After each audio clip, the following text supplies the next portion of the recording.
नमस्कार, आप देख रहे हैं YRY18 लाइव और मैं हूं योगेश राणा। स्वास्थ्य मंत्रालय की नई गाइडलाइन के अनुसार कोविड-19 के इलाज में प्लाज्मा थेरेपी के इस्तेमाल को रोक दिया गया है।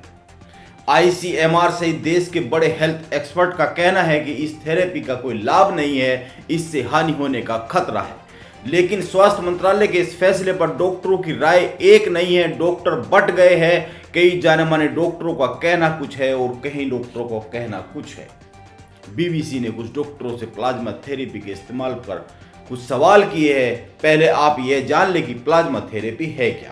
प्लाज्मा खून का एक तरल हिस्सा है। कोरोना संक्रमण से जो लोग रिकवर हो चुके हैं उनके शरीर के खून से प्लाज्मा निकाला जाता है, जिसमें वायरस के एंटीबॉडी मौजूद होते हैं। संक्रमण से ठीक हो चुके व्यक्ति के एंटीबॉडी संक्रमित व्यक्ति के खून में डाले जाते हैं। कोरोना के मामले में इस थेरेपी का इस्तेमाल पिछले साल पहली लहर के वक्त से हो रहा है। इसके लिए शर्त यह होती है कि प्लाज्मा डोनर को डोनेट करने वाली तारीख से 28 दिन पहले तक कोरोना के कोई लक्षण नहीं होने चाहिए। प्लाज्मा थेरेपी पर रोक के बारे में IMA के राष्ट्रीय सचिव D जयलाल का मीडिया में एक बयान आया है। उनका कहना है कि हम प्लाज्मा के इस्तेमाल को लिस्ट से हटाने के साथ है, लेकिन जब 1 साल से ये थेरेपी इस्तेमाल की जा रही है और अगर किसी डॉक्टर को लगता है कि उसे इस थेरेपी का सहारा लेना चाहिए तो वह ऐसा कर सकता है। IMA यही कह रहा है कि लोग ICMR की गाइडलाइन के मुताबिक इलाज करें, लेकिन मरीज और परिवार के लिखित कंसेंट के साथ। अगर डॉक्टर को लगता है कि ये थेरेपी मदद कर सकती है तो इसमें कोई परेशानी नहीं है। यहां यह भी जान ले कि ICMR के प्रोटोकॉल को मानने की कानूनी बाध्यता किसी भी डॉक्टर या स्वास्थ्य कर्मी के लिए नहीं होती है, लेकिन यह माना जाता है कि देश के मेडिकल स्टाफ के लोग इस प्रोटोकॉल के तहत ही इलाज करें। प्लाज्मा थेरेपी के इस्तेमाल के विरोधाभास और कंफ्यूजन पर कई बातें हो रही है। इस पर सर गंगाराम अस्पताल के इंटरनल मेडिसिन के वाइस चेयरमैन अतुल कक्कड़ का बयान भी मीडिया में आया है।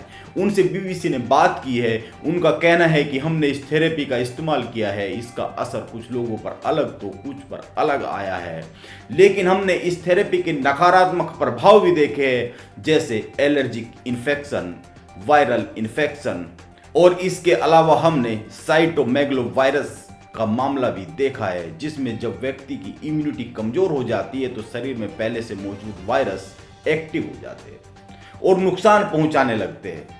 इसके अलावा ICMR ने एक बहुत जरूरी बात कही है। जब एक शरीर में एंटीबॉडीज डाले जाते हैं तो वायरस खुद को बचाने की कोशिश करता है और उस एंटीबॉडी के असर को रोकने के लिए वह शरीर के अंदर म्यूटेट करने लगता है। ऐसे लोग जो ये थेरेपी लेते हैं उनमें वायरस के म्यूटेशन की संभावना बढ़ जाती है। वैसे आपको ध्यान होगा ICMR के प्रमुख डॉक्टर बलराम भार्गव ने भी कहा था कि प्लाज्मा जैसे अप्रमाणित थेरेपी के रैंडम इस्तेमाल से वायरस के इम्यून सिस्टम पर दबाव बढ़ जाता है और वह म्यूटेट कर सकता है, यानी कि बहुत खतरनाक स्थिति हो सकती है। वायरस के नए रूप सामने आ सकते हैं। कुछ भी हो, हेल्थ सिस्टम से जुड़े हर आम और खास का दायित्व बनता है कि वह कोविड-19 को लेकर जारी प्रोटोकॉल का सम्मान करे और इस महामारी से लड़ाई में मिलकर साथ खड़े हो, एक साथ लड़े। लेकिन हमारे देश की सबसे बड़ी प्रॉब्लम है, यहाँ कोई भी सिस्टम लागू किया जाता है तो उस पर झट से दूसरा आदमी आकर ज्ञान देने लगता है। जब रिसर्च ये बता रही है, पूरी दुनिया की रिसर्च बता रही है कि प्लाज्मा थेरेपी हानिकारक हो सकती है, हालांकि हम कोई हेल्थ एक्सपर्ट नहीं है, हम केवल सरकार की गाइडलाइन की बात कर रहे हैं। कोरोना के टीके को लेकर भी इसी तरह के वाद विवाद हुए थे और उस वाद विवाद का परिणाम ये हुआ कि आज चिंताजनक स्थिति है। बहुत से लोगों ने महामारी की दूसरी लहर के एक्टिव होने से पहले टीकाकरण नहीं कराया है। लोगों में जागरूकता नहीं आई है। इस तरह की खबरें खूब आई थी, आम आई थी कि लोग सेंटर पर कोविड का टीका लिए बैठे हुए हैं, लेकिन कोई टीका लगवाने गया नहीं था।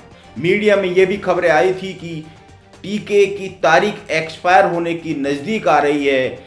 कई सारे टीके खराब हो गए, बर्बाद हो गए, लेकिन लगवाने टीका नहीं गए। अब इतनी बड़ी महामारी की शुरुआत बहुत बड़े पैमाने पर हो गई है। दूसरी लहर एक्टिव हो गई है बड़े पैमाने पर।